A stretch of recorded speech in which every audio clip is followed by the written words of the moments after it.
What up, though, y'all? It's Chris. Appreciate you connecting with me. 10,000 steps, downtown Detroit. We a go-go.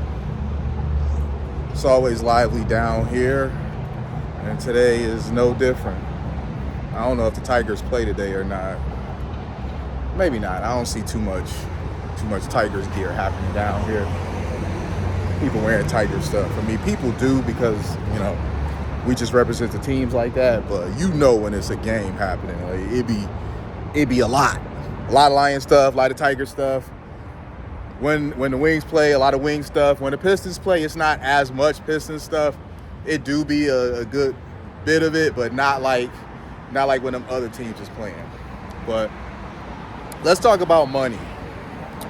I like to do these money videos for you guys, and I know you guys appreciate them. So let's just talk a bit about money. Let's go over some of the things that I've shared with you, tips for you to save and ways for you to get out of debt. Just kind of a refresher. Right out the gate, you want to pay yourself first. You always want to do that, man. Pay yourself first. Do not go working some job that you hate, 40 hours a week, and you get your paycheck and you about to just blow it all on bills and other things that you really don't need. Pay yourself first. Take 10% out of it, 20% if you could spare it, but at the very least, y'all, take 10% out of that check and put it aside for yourself. Put it in a savings account, put it in a high yield savings account if you privy to those. Put it in a index fund. Take it and put it into something that isn't the mall, basically. You want to take that 10%. As I said, I recommend 20%, but take that money and put it into something that is not the mall. So that's one thing. Pay yourself first. Another thing, as I said about controlling your spending. There's a lot of spending that you are likely doing that you could cut back on. I'm sure you would agree with me there. If you calculate the type of spending that you do monthly, there's likely room for some cutting back that you could do. And you're aware of this. You just haven't applied it yet. It's no time like the present, so maybe you should go ahead and apply it now. So we got paying yourself first. We got cutting back on your spending. I've mentioned before about, hanging out a little less. That's an easy way to cut back on spending. Some of the things that cost you money and they're gonna cost you money, do that a little bit less. We're at a little bit of a slow point when it comes to movies being released. So, that's one way if you're a movie buff and, you like to go see everything when it first comes out.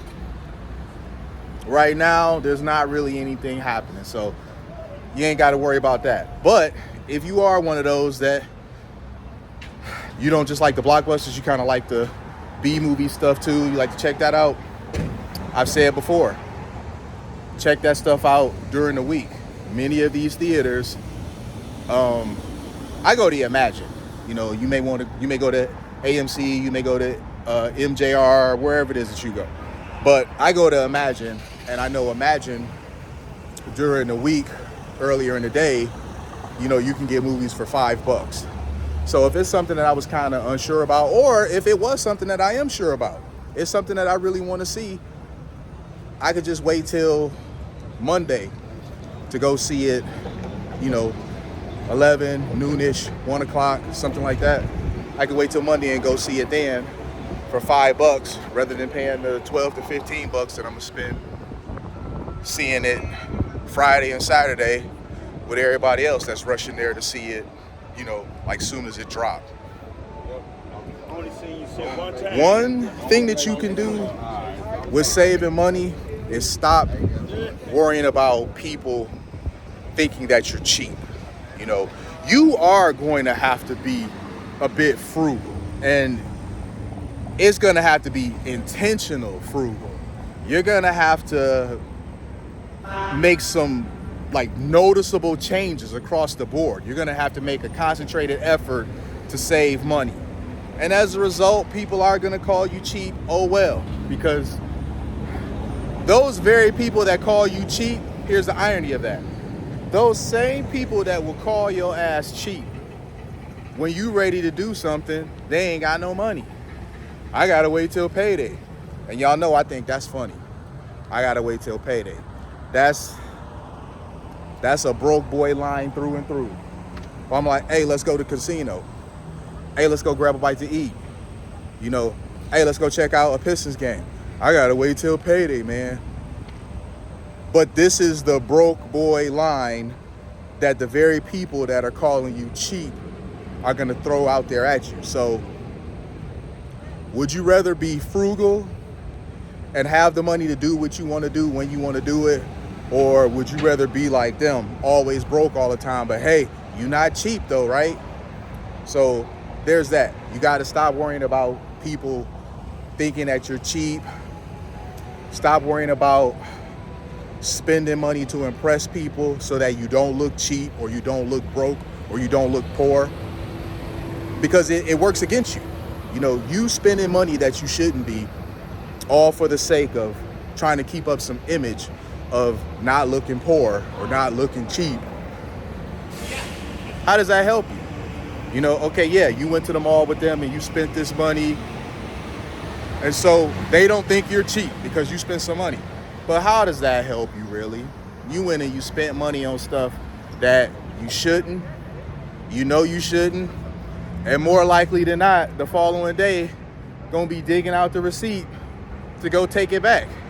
And if you gotta work the following day and you can't get to it, well, the day after that. This is stuff you shouldn't have bought, you can't afford it, so you're gonna be taking it back. In many cases, for people, they don't have an earning problem, they have a spending problem. If they simply just cut back on their spending, their frivolous spending, they'd be okay. You know, they really would. They would be okay. I've seen so many instances of a person getting a raise and they're still living paycheck to paycheck because now that they got a raise, they didn't just keep their head down and save that extra money that they were making. They instead went and found another expense to fill, you know, the extra money that they were making. It's insane. But how many times have we seen this happen? We got somebody, they done got some raise, you know, they got a few dollar raise or whatever. They're gonna be making $5,000 more a year, right? That $5,000 more a year, they could be taking that and saving. They already are making enough money to afford their expenses. So that $5,000 more a year, they could just be squirreling that away. But no, they're gonna upgrade their car. I'm gonna buy another car, even though this car that I have right here is perfectly fine. It serves my needs. It's paid off. No, crossing the street. They're gonna go get a new luxury car or something like that because they deserve it. How many times have you seen people go out and buy something they shouldn't because they tell themselves they deserve it? That's not gonna work for you long term. When you move like this, when you always go find a new bill whenever you're making a few extra dollars, you're always going to be broke. This stuff is gonna keep you poor. This type of mentality is gonna keep you poor. So you gotta understand that when you do have a few extra dollars, squirrel that away. Be like, I would rather have the money than this. You know, do I really want the new iPhone? Do I really want the new Apple Watch? Or do I want that money in the bank? You know, I can't tell you how many times I've seen a situation where people, they had a surprise expense and they couldn't afford to do it because every time they get a few dollars, they finding somewhere to spend it. My truck, true story, my truck. Last summer, my engine went out on my truck. Now I love my truck, man. I'm like, I'm not about to go buy another truck. My mechanic suggested that I get another truck. And when I looked up how much it was to buy another one of the truck that I have, the Suburban that I have, it was like another like 23 grand. And I said, no, I'm not doing that. You know, because I was going to buy a used, just cash it out and just, you know, keep it moving. But when I saw it was going to take me like 23 grand, I was like, no, I'm not doing that. I'm not doing that.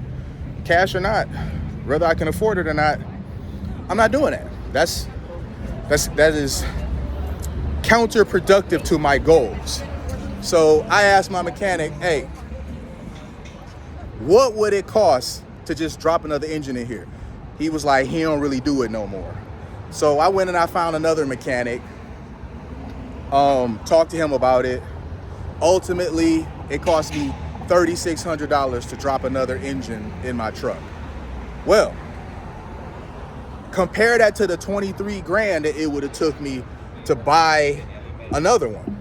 And I've kept the maintenance up on my truck very well. So I knew that's like all it needed was the engine needed replaced. The trans is fine. You know, I had a brand new, radiator put on there. I had a brand new water pump put on there, brand new fuel pump put on there.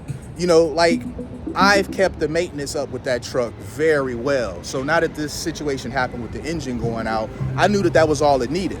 So I'd rather pay the $3,600 and I know that's all it needs than pay $23,000 and I now have another truck with a whole host of undiagnosed issues that I'm gonna have to run to my mechanic and have him fix anyway. You see what I'm saying? You gotta be smarter with your money. It's not always about earning more. It's about optimizing what you have. You know, I could have went and got that other truck and I'd have been a fool for it. Because think about that. $3,600 to keep driving the one that I have, or you know, $23,000 to get another one with a whole new host of problems. That was nearly a 20 grand difference just based on that. Now, listen, I know right now some people that would have chose the other route. They would not have bothered to just replace the engine. They would have just decided, this is not worth it. I'm not doing this. I'm just going to get something else. They would have did that. And they probably wouldn't have had the cash on hand in order to do that. Because that's one thing I noticed. That is one thing I noticed, is that people that don't have cash on hand tend to spend the most frivolously. If it's people that actually do have a savings, they are more conservative and more rational with their spending. They think a lot more when it comes to spending money. It's the people that never have any cash on hand. It's those ones that fit into the category of not even having $1,000 in their savings account. Those are the ones that spend the most frivolous. Not only would they have went and paid the $23,000 to get another truck, they would have got a note on it. So you know what's happening with that. They would have ended up paying twice as much for that truck. So that's what I mean. It's the choices, man. It really isn't always about how much you're earning. What you do with what you have makes such a difference. So I hope this message lands for who needed to hear it. You know, we got to do better with money. We got to think smarter with money. If you didn't have anybody in your life to kind of share these tips with you, whatever, man, I'm here. You found me. You found me for a reason. So I'm going to just share what I know with you. But I appreciate y'all connecting with me as usual. Thumbs up this video. Subscribe if you haven't already. I'm going to holler at y'all soon. Peace.